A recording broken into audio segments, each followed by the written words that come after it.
Julie, what's up? Welcome back to another episode of Ruby for All. How's it going? Hey Andrew, what's up?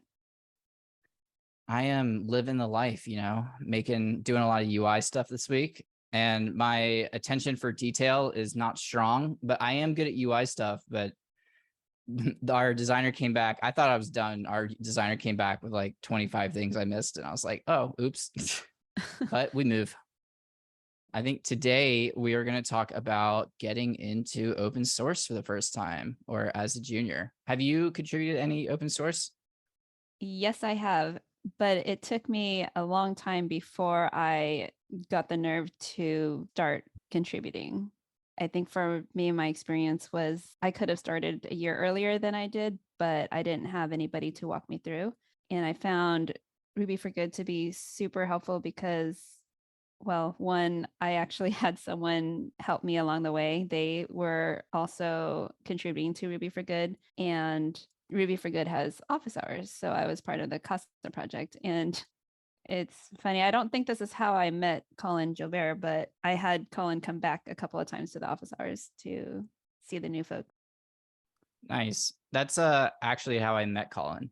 For anyone who doesn't know Colin Gilbert works at GoRails with Chris Oliver, and he and I run the Ruby Radar newsletter together, and I also mentor him.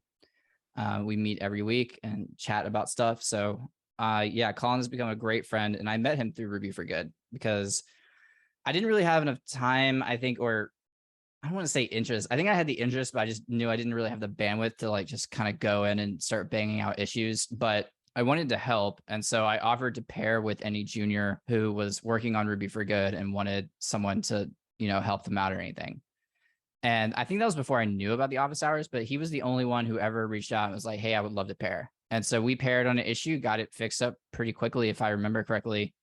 And they accepted the PR and it felt great. And we have been friends ever since. So I think Ruby for Good is awesome. The office hours stuff that they do is great by sticking a senior developer in there who will help you out and can help guide some juniors through the process or answer any questions that they have. So I think Ruby for Good is awesome. That's definitely the first place I would go if I was like, I, want to contribute, but I don't really know where to start and I'm a little nervous. I think Ruby for Good is a great place to kind of get your feet wet. And they also, the projects they do at Ruby for Good are really good. They are usually for nonprofit organizations. Like the one that Colin and I did was for a diaper bank.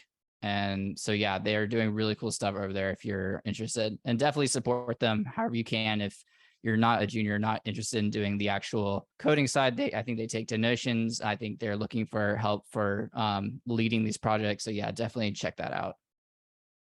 I had no idea that you were also contributing to Ruby for Good. Yep. I don't think I have any code in there, but I definitely, yeah, Colin and I definitely worked on at least one issue together. Cool. Yeah, it was a ton of fun. My intro to open source, I was always really big on the idea of open source, and I don't really know where that came from. Maybe podcast or somewhere else, probably podcast, but I remember being very bullish on open source, and like my dream was to contribute to Rails, and like that was something I was always working towards, and I like wanted to build gems and I wanted to help maintain stuff. And so I've had a decent amount of experience in it. I think the first open source project I worked on, which is, I think, a great intro for people working on open source, is we were using this project at work. We were using a gem at work, and one of my coworkers actually wrote it. And so the first introduction I got into open source was finding kind of issues with that gem and the way we were using it, and then going back and basically working with this developer who had built the gem like in the evenings on improving it, adding PRs, doing refactoring, and kind of learning how gems work. So that's how I got into it. And that was a great introduction to it because this developer obviously knew the gem because he had built it. He obviously had the patience to, help me work on it. He was also in a very different time zone. So it wasn't after work for him when I was asking him all these questions. And so that's like probably the first thing I'd look for is like, well, if you're in a position and you're like, I want to get into open source, and maybe your company's using some custom gems, maybe they've written their own, I would definitely look for that first, because then the creator or maintainer like right off the bat. And so that's kind of like the easy part out of the way, or the hard part out of the way. It's like, Yeah. okay, this person can help me contribute, and yeah, the ramp up is a lot faster. So I think that was my introduction to it. And I thought it was very helpful for me. That's great that you knew somebody who you could go and ask questions to. I think one of the hardest things for me was, how do I know which open source would be helpful to beginners? I was always worried about taking up any of the other developers' time, or is the question that I'm going to ask too stupid? Yeah, that does kind of remind me of, like, there have been issues, I think, in the past with Hacktoberfest. Do you know about Hacktober?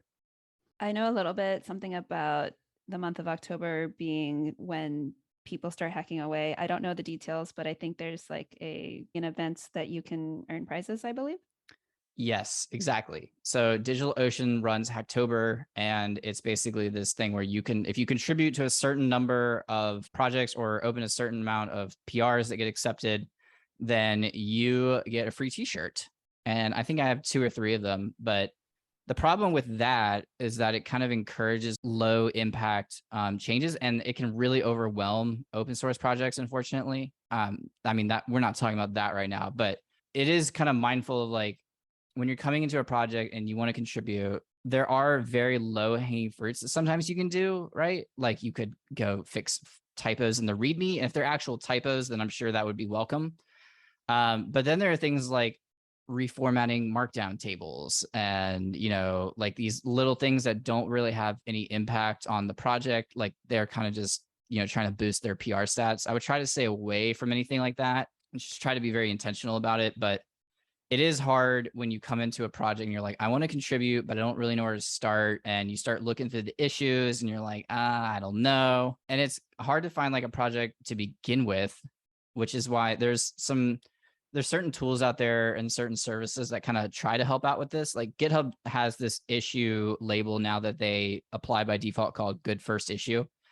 And the intention behind that label is to be like, hey, this is an issue that you should be able to solve without really needing a ton of context in the code base, right? It's kind of intended to be like, hey, this is a great issue for the first time you're coming in here and you're seeing this, and like, you should be able to do this without extra knowledge or being like a super 10x dev or anything like that. So that's the first thing I would look for. The other thing, there's projects like Code Triage. That's the first one that comes to mind, created by Richard Schieman, which basically helps you find open source projects that you can contribute to. And what they basically do is they have a list of repos that have issues on them, and you can filter them by language, and you can see that they have issues and go into them, and they provide a little more context in there and some stuff like that. So that's a great place to find, like, okay, I'm a Ruby developer. I'm going to come to codetriage.com and select Ruby and then start scrolling through the list. And maybe I find a project that I use or that I like. That's where I would go first. Like, if you're using a gem, or you really like a gem, or you're more interested in learning more about a gem, try to find those first and see if maybe they have some open issues you can contribute to. Because if you're coming to a project that you don't really know or don't really use, I feel like it's gonna be a lot harder to help out on any of those issues. But for anything that you do use that you already kind of have some context in and kind of know how it works a little bit, I think those are great. Also, any smaller gems, I would not necessarily encourage anyone on their, like, the first thing I want to do is I want to contribute to Rails, right? Like, I hear that a lot, and that's kind of difficult. Rails is heavily trafficked. The code base is very complex, and there's a lot of context in there. So I wouldn't necessarily try to pick up Rails as the first one, although you certainly can. I have yet to find a lot of success over there, but for smaller gems, I find them to be a lot easier to contribute to. Great, thank you. Something that came up as you were talking, I wanted to get your definition on what is 10x dev. 10x dev is a term that was coined a while back on either Twitter or LinkedIn, and it was kind of a joke. This person started it, and they're basically like, you want 10x devs, and this is what a 10x dev is. And it was basically ridiculed, and like, because what they were saying was a 10x dev was basically someone who works all the time. They always know the code base. They can always quickly solve problems. Like, basically like a computer person, it's just kind of out there. I don't know. It was very ridiculed, and I use it as a joke. I think a lot of people at this point kind of do, because it doesn't mean anything, right? And what the person was saying is a 10x dev. I don't remember that person. I don't even want to give them really any more airtime. Was that it was kind of like all of the toxic features that you see that workplaces trying to like institute of like, oh yeah, well, you're not really committed to this project if you're not working like this amount per week and you're not having this type of impact and like this and that. It's just kind of toxic. But I use it as a joking manner, just be like someone who's really good at a really good developer. But when I do say it, I don't mean it in the way that that person originally framed it. And I don't even know what that person's name was. Like they're kind of just lost. But the only thing left is kind of that 10x dev thing that they said. Awesome. Thanks for clarifying. Another question that I had is, what might be, I guess, proper or good etiquette for asking questions if you have a question while working on an issue? It depends on the project. I would read any documentation the project has, because usually if there's like an obscure way they do things, it's documented somewhere. Like for Rails, you're not supposed to put feature requests in as an issue, and they will close it if they find one. There are things like that that different projects institute, and it's like, if you want to add a feature request, you could go here or do this. For questions specifically, if you already have a PR open, I feel like I would go there first. If it's just an issue and you're just working, like if you have a PR that you're already working on, you can probably add comments and ask, or even as code review comments. I think like that's what I would do, is like go to the specific line of code that you have a question about, use GitHub or GitLab or whatever to add a comment on that line, and mention the maintainer and be like, hey, I have a question, here it is, what do you think? Otherwise, you can just go back to the same issue. I would assume you can ask questions in there. That's the way a lot of projects do it, and I think that works fine.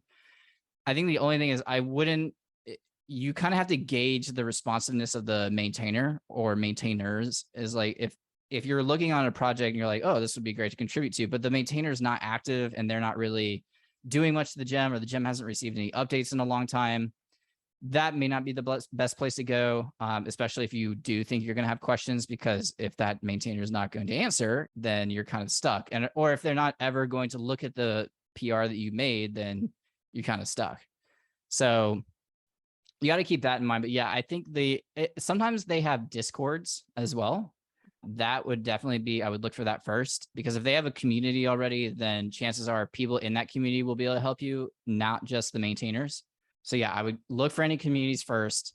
If you have an open PR, comment on that and ask the maintainer specifically on lines of code. And if you have neither of those, then just asking questions in an issue is what I would do. Thank you for that advice.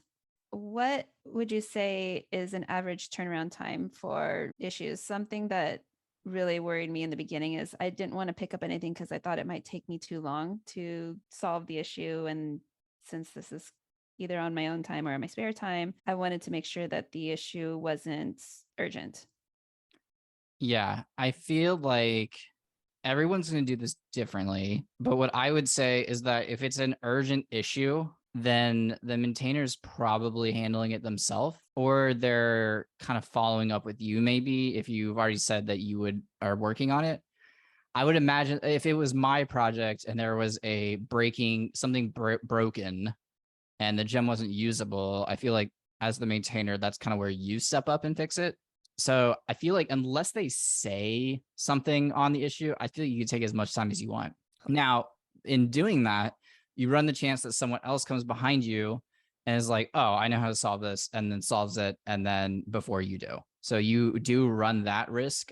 But in terms of like taking a long time to try to fix an issue, I don't think I would really be concerned about that, because if they're open to the contribution and it's not an urgent request, and if chances are, if it's urgent, like the issue will say that, or there'll be a label on it or something, right? Like if it's urgent, I highly doubt they're just going to be like, oh yeah, good first issue, and then just leave it out there for anyone, right? So I wouldn't be too concerned about turnaround time. Obviously, I think if it is taking you longer, you might want to communicate that to the maintainer and be like, hey, I am working on this, but it's taking me a little longer, blah, blah, blah. And then maybe offer solutions for them to help with that. Like maybe you need some time to pair, and maybe that maintainer is open to it. A lot of them won't, but some of them may. Yeah, or you just ask the questions you need, or just be like, hey, look, I don't have enough time to finish this. That's also the thing I would say. There's really no shame in trying to pick up something and realizing it's a little over your head and be like, hey, I can't figure this out without some help, or maybe someone else is better to pick this up. Cool. You mentioned something about someone else behind you that maybe knows how to solve the problem, so they do it before you. Are these issues assigned to specific people, or do you just like write in the comments that you're going to try to work on it? Again, that's every project will do that differently. I would say the majority of them won't assign you if you're not on the project team.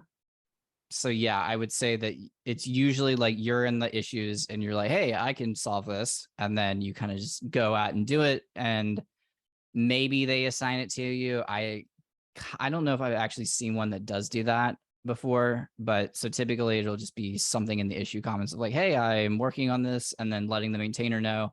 And hopefully the maintainer replies and is like, cool, if you have any questions, let me know. Or, hey, yeah, and here's where you might want to start looking. Maintainers that do that are awesome. They're like, hey, like, cool, like, here's where you might want to start looking. I think it's somewhere in here. And that will kind of give you an idea of where to start. So that's very helpful. But no, typically it's just comments. Hey, I'll work on this issue. Hey, I'm trying to figure this out. And then, yeah, but you do run that risk of someone, even though you may have said that, that doesn't stop anyone else from fixing it necessarily, right? So I think one thing you have to become very comfortable with in open source is rejection.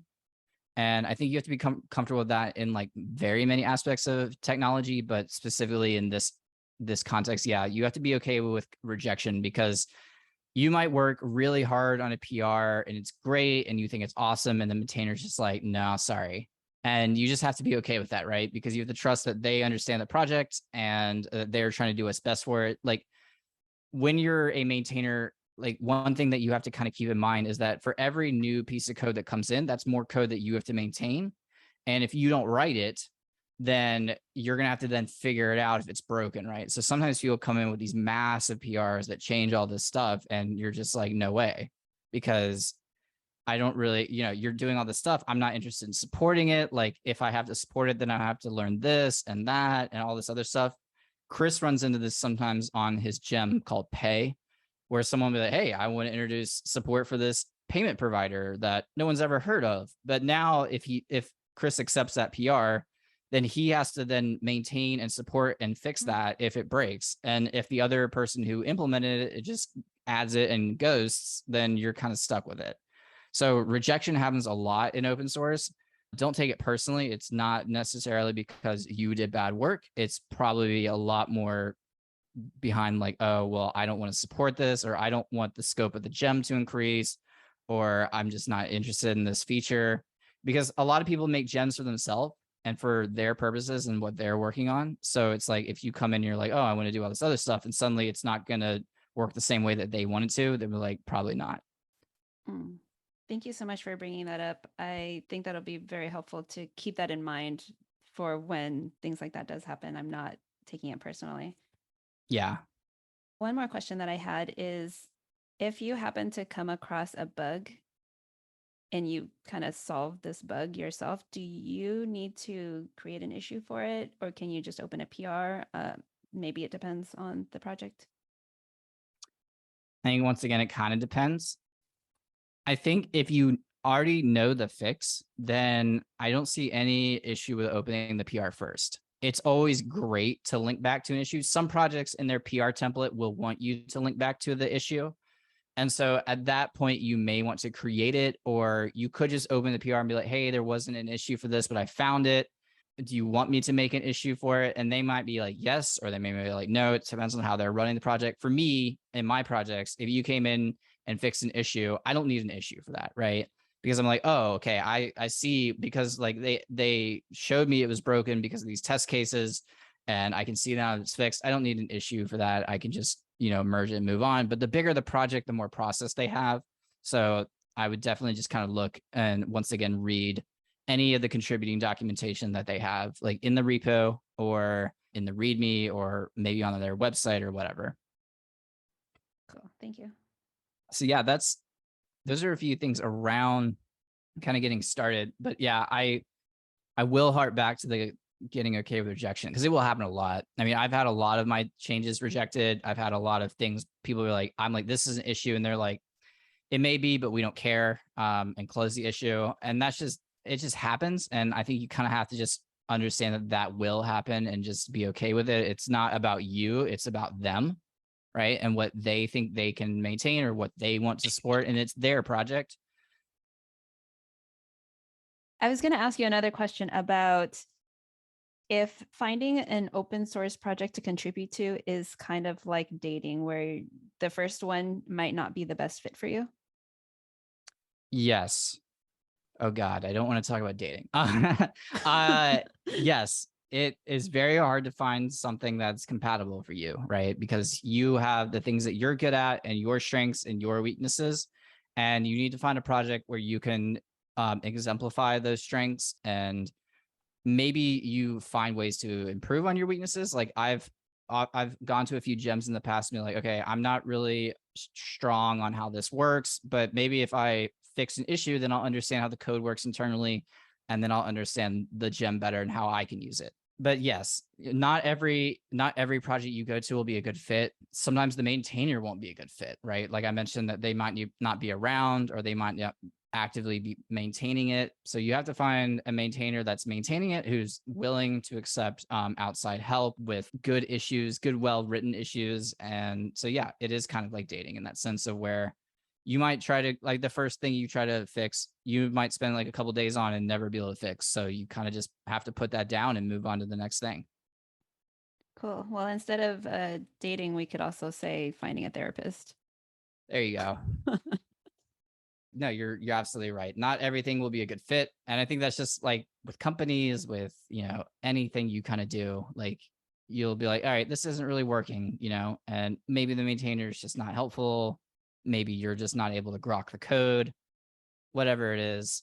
Don't feel shame about it. Just put the issue down. If you've already said you're working on it, just admit that, hey, I wasn't able to solve this. Hopefully someone else can, or maybe someone else can help me and then we can solve it together. But there's no shame in being like, I can't fix this.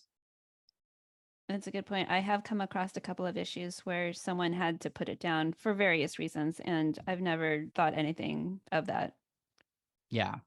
And as someone who maintains some gems and who did maintain a very popular gem for a while, it is what it is, really. I mean, people come and go to the project. I think that's something as a maintainer you begin to understand, is like sometimes someone will come in very enthusiastic and be like, I want to help. I want to help. And then they don't. And you kind of just have to, it's kind of like that same rejection that you kind of get from the maintainer, is that you kind of experience yourself with contributors. And it's okay. I mean, we're all human. We all like sometimes pick up more than we can chew. Sometimes the issues are just, they're so complex, or they're so edge case, or you can't recreate the issue, or whatever it is, like I said, no shame in it. I've done it all a ton of times. Cool. Thank you. Is there anything else that you'd like to talk about with regards to open source? One thing I kind of want to mention is that we don't all have the luxury of being able to contribute to open source in our spare time, or at work, I should say, not in our spare time, at work. Well, in our spare time too. Like not everyone has that luxury. Like when I work at Podia, one of the things I came in and said was like, I want to contribute to Rails somehow. And so earlier this month, I was able to submit an issue with a reproduction case, and it was an actual bug, and they fixed it in Rails. And I tried to fix it, but I couldn't figure out how. I would never have figured out what the way this person solved it. I would never have figured that out. But Podia has been really awesome in being like, hey, if there's an opportunity for you to contribute to Rails, we want you to do that, and you can do that on our time. But not everyone does that. And I feel like recently there's been this kind of discussion about, telling people that they need to code in their off time is toxic for some reason, which I don't agree with. You don't have to code in your off time to be a good programmer at all, by any means. But doing it will make you better, right? Because it's practice makes perfect. Coding is a lot of practice. And the more code you see, the better code you can write, I think. So I will say that you might have to do this in your spare time. I think the majority of people have to do it in their spare time. And I don't think there's anything wrong with that, but it's just like what you can take on and what you can handle. So if you don't have the time or bandwidth, or you have kids, or like you have a life that you actually live, it's fine not to contribute to open source, right? No one is saying you have to contribute to open source, but it's been a very rewarding experience for me. I've learned a lot. I met a lot of really cool people doing it. And so I would definitely encourage everyone to try. Getting started is definitely the hardest part, I think. But once you kind of get over that initial hump of like, okay, I've contributed to my first project and it got accepted, or I contributed and it didn't get accepted. Either way, it's like once you do it one time, you start to learn like, okay, this is how I can this is how I can contribute. This is how I can communicate with the maintainers. Here's what I need to look out for when thinking about picking up an issue. So it's really just practice makes perfect. You're probably going to have to do it in your spare time. And I think that's okay as long as you have the bandwidth and the desire to do it. And I think a lot of it does kind of come down to desire. Like if you want to contribute, then you'll eventually figure it out. There's no golden path necessarily. But if you don't feel like you have to, you definitely don't have to. And I think for anybody who's looking for their first tech role, contributing to open source was a really great way for me to get more comfortable and more familiar with working in a group, in a team, and pushing code into a repo that other people were also pushing into, because it's very different from doing my own project. So I want to stress that contributing to open source is one way where you can get that experience, where otherwise you might not be able to when you don't have your first job. Yeah, when you don't have your first job, I think open source is excellent. It's obviously a lot harder to do because you don't have like someone you can go to necessarily, or maybe you do, who knows. But the problem of like, oh, you need experience to have this job, but like to have a job, you need experience, or that's how you get the experience, right? Like that's an ongoing problem. And one way that I have tried to kind of get away from that in the past is when Colin and I first started working together on stuff, what I did was basically sponsored him on GitHub to work on my projects. And so that was the way that we were trying to add experience to his resume. Basically like, okay, here's all these open source projects he's now contributed to. I'm actually basically paying him to do so. And now I am a reference for him in the future. There are kind of like shortcuts, and I think open source can be one of those shortcuts, not short in the sense of like, oh, it's going to take you less time to get a job in tech if you contribute to open source, but short in the sense of like, if experience is the biggest problem for you, and those are what the interviewers are saying to you, then doing a bunch of open source can really help with that, especially if you become friends with the maintainer. Maybe that maintainer becomes invested in you. They want to help you. That can be a reference for you.